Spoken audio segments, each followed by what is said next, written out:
കഴിഞ്ഞ 2-3 ദിവസമായിട്ട് ഏത്തക്ക മേടിച്ച് വെച്ചിട്ടുണ്ടായിരുന്നു കേട്ടോ. അത് ഉപ്പേരിയാക്കാൻ വേണ്ടി രാവിലെ ഞാനതങ്ങ് പൊളിച്ച് അരിയാൻ നോക്കുകയാണ്. കാരണം എന്താണെന്ന് വെച്ചാൽ അടുക്കളപ്പണിയും നടക്കും, അതിൻ്റെ കൂടെ ഇതും നടക്കില്ല. അങ്ങനെ അതിൻ്റെ ഇടയ്ക്ക് ഇടിയപ്പം ഉണ്ടാക്കി മുട്ടക്കറിയൊക്കെ ഉണ്ടാക്കിയിരുന്നു. പിന്നെ ഞാനിതെല്ലാം പൊളിച്ച് അരിഞ്ഞ് വെച്ചിട്ടേ സൂപ്പർ മാർക്കറ്റ് വരെ പോയി. കാരണം വെളിച്ചെണ്ണയൊന്നും ഇല്ലായിരുന്നു. അതൊക്കെ വാങ്ങിക്കാനും പിന്നെ കുറച്ച് വെജിറ്റബിൾസ് വാങ്ങിക്കാനും പിന്നെ ചിക്കനൊക്കെ വാങ്ങിക്കാൻ വേണ്ടി പത്തനാപുരത്തോട്ട് പോയത്. അതെല്ലാം വാങ്ങിച്ചുകൊണ്ട് വന്നിട്ടുണ്ട്. ഇത് നമ്മുടെ വെളിച്ചെണ്ണ SNH വെളിച്ചെണ്ണയാണ് നമ്മൾ ഉപയോഗിക്കുന്നത്. നല്ല ശുദ്ധമായ വെളിച്ചെണ്ണയാണ്. അപ്പോൾ അതിനകത്തോട്ട് നമ്മൾ ഉപ്പേരി വറുത്ത് കോരുകയാണ് ഗൈസ്. പിന്നെ ഇതിൻ്റെ ഇടയിൽ കൂടെ ഞാനൊരു കാര്യം പറയട്ടെ, എൻ്റെ ചാനൽ കാണുന്ന ആരും സബ്സ്ക്രൈബ് ചെയ്യുന്നില്ല, ഒന്ന് സബ്സ്ക്രൈബ് ചെയ്ത് സഹായിക്കണേ. പിന്നെ നമ്മൾ എണ്ണ ചൂടായപ്പോഴത്തേന് നമ്മൾ ഉപ്പേരി വറുത്ത് കോരാനിടുകയാണ്. അപ്പോൾ ഓരോന്നോരോന്നായിട്ട് ഇട്ടില്ലെങ്കിൽ പിന്നെ ഇതിങ്ങനെ കൂട്ടിപ്പിടിക്കില്ല. അങ്ങനെ ഓരോന്നിങ്ങനെ നുള്ളി ഞെവിടെയൊക്കെ ഇടുകയാണ്. ഇതിൻ്റെ ഇടയിലൂടെ ഞാൻ ചിക്കനും കൂടെ അങ്ങ് കഴുകുകയാണ്. അപ്പോൾ ഒരേ സമയം 2 പണികൾ അങ്ങ് കഴിയുമല്ലോ. അപ്പോൾ ചിക്കൻ എല്ലാം നന്നായിട്ട് കഴുകി കറി വെക്കാനായിട്ടാണ് ഉദ്ദേശിക്കുന്നത്. അപ്പം ചിക്കൻ എങ്ങനെ കറി വെക്കുന്നത്? സവാളയെല്ലാം ഇട്ടല്ലോ, മുളക് കറിയല്ലല്ലോ വെക്കുന്നത്. അപ്പോൾ ചിക്കൻ കറി അതിൻ്റെ ഇടയിലൂടെ വെക്കട്ടെ. അപ്പോൾ മത്തങ്ങ ഉണ്ടപ്പം അത്തായിക്ക് മത്തങ്ങ അരിശ്ശേരി വേണമെന്ന്. അപ്പോൾ ഒരു ചെറിയ കഷ്ണം ഇട്ടുന്ന മത്തങ്ങ അരിശ്ശേരി ഉണ്ടാക്കാമെന്ന് വെച്ച് അതും കൂടെ ഉണ്ടാക്കുകയാണ്. ഞാൻ പിന്നെ നമ്മുടെ കുക്കിംഗ് വീഡിയോയ്ക്ക് വേണ്ടി കുറേ കോവയ്ക്ക മേടിച്ചുകൊണ്ട് വന്നത്. കോവയ്ക്ക കൊണ്ടാട്ട് ഇത്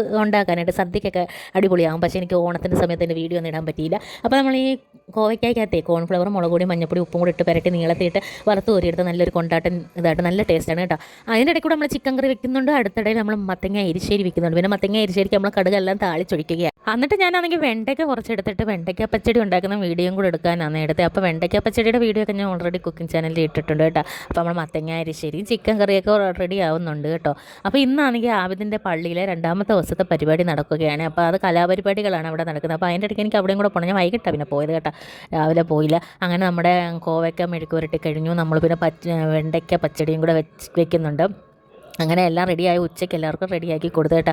അപ്പോഴത്തേനും നാത്തൂനും മക്കളൊക്കെ വന്നിട്ടുണ്ടായിരുന്നു. അപ്പോൾ ചിക്കൻ കറി, വെണ്ടയ്ക്ക പച്ചടി, പിന്നെ മത്തങ്ങ അരിശ്ശേരി, പാവയ്ക്ക കൊണ്ടട്ടം, കോവയ്ക്ക കൊണ്ടട്ടം, പിന്നെ ഉപ്പേരി ഇവിടെ റെഡിയാക്കിയിട്ടുണ്ട്. അപ്പോൾ ഇത് ഓണത്തിന് മുമ്പുള്ള വീഡിയോ ആണെന്ന് പറയാതെ തന്നെ നിങ്ങൾക്ക് മനസ്സിലായി കാണുമെന്ന് വിശ്വസിക്കുന്നു കേട്ടോ. അപ്പോൾ ഞാനിത് ഓൺലൈനിൽ നിന്ന് വാങ്ങിച്ചൊരു ബോക്സാണ്. ഇതിൻ്റെ ലിങ്കൊന്നും എൻ്റെ കയ്യിലില്ല കേട്ടോ. അപ്പോൾ നല്ല ഉപകാരപ്രദമാണ്. നമുക്ക് വെജിറ്റബിൾസ് എല്ലാം സെപ്പറേറ്റ് എടുത്ത് ഫ്രിഡ്ജിനകത്ത് കണ്ടെയ്നറിൽ വെക്കാൻ പറ്റും കേട്ടോ. പിന്നെ ആബിദിൻ്റെ പള്ളിയിലെ പരിപാടിക്ക് ആബിദ് പിന്നെ സ്റ്റേജ് പ്രോഗ്രാമിനൊന്നും ചേർന്നില്ല. പിന്നെ ചേർന്ന 2 ഐറ്റം സ്പോർട്സിൽ ലെമൺ ആൻഡ് സ്പൂണിന് ഫസ്റ്റും കിട്ടി. പിന്നെ ചേർന്നൊരു ഐറ്റം ആണെങ്കിൽ ക്വിസ് പ്രോഗ്രാമാണ്, അതിനും ഫസ്റ്റ് കിട്ടി. 2നും ഫസ്റ്റാണ് കിട്ടി. പിന്നെ ഈ പ്രാവശ്യം ട്രോഫിയൊന്നും അല്ല അവർ കൊടുത്തത്. സമ്മാനദാനമൊക്കെ കൊടുത്തു വന്നപ്പോഴത്തേനും രാത്രി 10-10:30 ആയിട്ടുണ്ടായിരുന്നു. അതുവരെ അവിടെ പരിപാടിയായിരുന്നു. പിള്ളേരൊക്കെ ഓരോ പരിപാടി കഴിയുമ്പോഴും കാലതാമസം വരുമായിരുന്നില്ല. അങ്ങനെ അപ്പോൾ ആമിത ഓൾറെഡി പറഞ്ഞല്ലോ, സ്റ്റേജ് പ്രോഗ്രാമിനൊന്നും ഇല്ലായിരുന്നു, ക്വിസിനും ലെമൺ ആൻഡ് സ്പൂണിനും ആയിരുന്നു അവന് ഫസ്റ്റ് കിട്ടിയിട്ടുള്ളത്. എല്ലാവരും ചാനലൊന്ന് സബ്സ്ക്രൈബ് ചെയ്യണേ. Thank you for watching.